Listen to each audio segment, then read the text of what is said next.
मनपा निवडणुकीसंदर्भातल्या आणखी टॉप 9 घडामोडी बघूयात।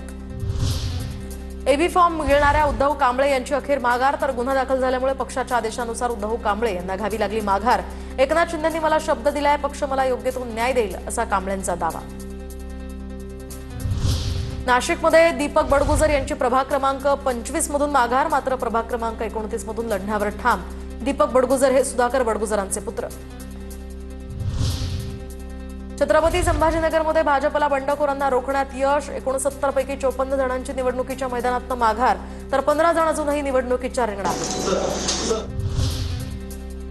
पिंपरीमध्ये 2 उमेदवारांना 2 पक्षांकडून उमेदवारी, दोन्ही अर्ज वैध, तर नीलम म्हात्रे यांना पवारांचे राष्ट्रवादी आणि ठाकरे सेनेकडून, तर संदीप गायकवाडांना पवारांचे राष्ट्रवादी आणि शिंदे सेनेकडून उमेदवारी। अहिल्यानगरमधील मनसेचे गायब उमेदवार सुखरूप, 2 दिवसांपासून राहुल जाधव आणि अंबरनाथ भालसिंग या प्रभाग क्रमांक 17 मधील उमेदवारांचा कुटुंबाशी संपर्क तुटला होता। दोन्ही उमेदवार आपल्यावर दबाव येईल या भीतीने देवदर्शनाला गेल्याची माहिती।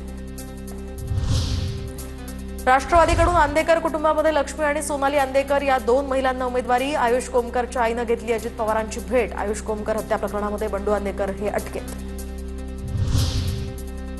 पुणे महापालिका निवडणुकीमध्ये भाजपचे सुरेंद्र पठारे सर्वात श्रीमंत उमेदवार। सुरेंद्र पठारेंकडे 275 कोटी 85 लाख रुपयांची मालमत्ता। सुरेंद्र पठारे हे वडगाव शेरीचे शरद पवार गटाचे आमदार बापू पठारे यांचे पुत्र।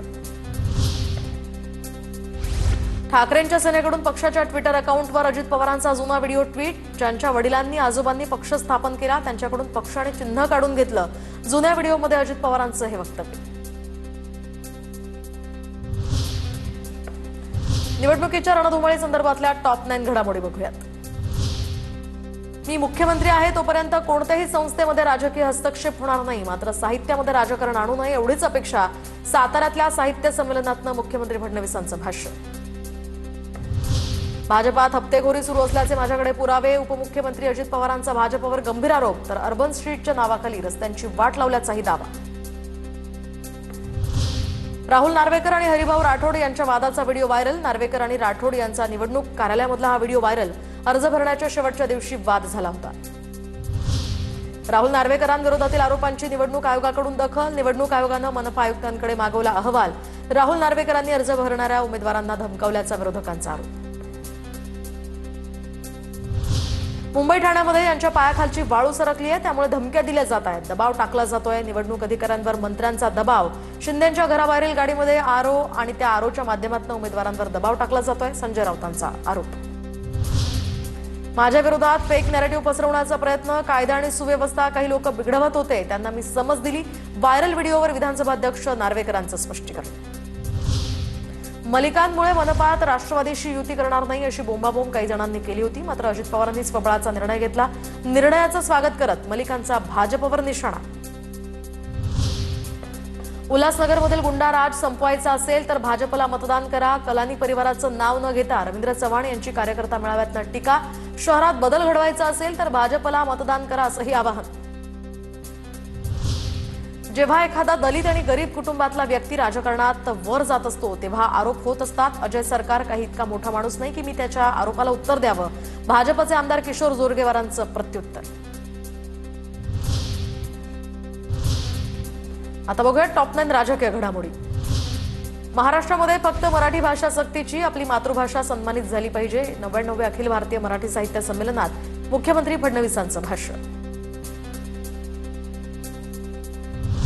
तर देशातील सर्वच भाषा राष्ट्रीय भाषा, हिंदी भाषा सक्तीच्या पार्श्वभूमीवर राष्ट्रीय स्वयंसेवक संघाचे सरसंघचालक मोहन भागवतांचं वक्तव्य।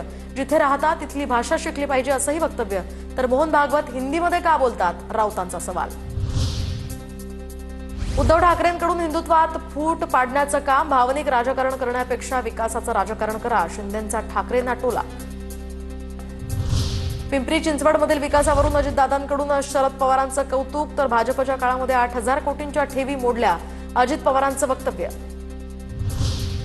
भीमाशंकर मंदिरात दर्शनासाठी मज्जाव केल्यानंतर पुजाऱ्याला जबर मारहाण, शिंदेंच्या शिवसेनेचे पुणे जिल्हाध्यक्ष देविदास दरेकर यांचा पुजाऱ्याला मारहाण केल्याचा आरोप, तर न्यायालयामध्ये आता धाव घेणार असल्याची माहिती। पुण्यामध्ये एमपीएससी परीक्षार्थींच्या आंदोलनामध्ये मनोज जरांगेंचा सहभाग, पोलीस उपनिरीक्षक पदासाठी वयोमर्यादेमध्ये वाढ करण्याची मागणी। जाहिरात उशिरा प्रसिद्ध झाल्यानं लाखो विद्यार्थ्यांना याचा फटका। छत्रपती संभाजी महाराजांच्या समाधीस्थळासाठी वढू बुद्रुकमधील 2.5 एकर जागा देण्याचा शासनाचा निर्णय. मुख्यमंत्री फडणवीसांच्या सूचनेनंतर महसूल मंत्री बावनकुळेंचा पुढाकार. नवीन वर्षात राज्यसभेच्या 75 जागा रिक्त होणार. राज्यातील 7 जणांचा यामध्ये समावेश. काँग्रेस अध्यक्ष मल्लिकार्जुन खरगे, शरद पवार यांच्यासह केंद्रीय मंत्री हरदीप सिंग पुरी आणि रामदास आठवले यांचा कार्यकाळ संपणार. KKR मधून बांगलादेशी खेळाडूंना दूर ठेवा. राज्य अल्पसंख्याक आयोगाचे अध्यक्ष प्यारे खान यांचं शाहरुख खानला पत्र.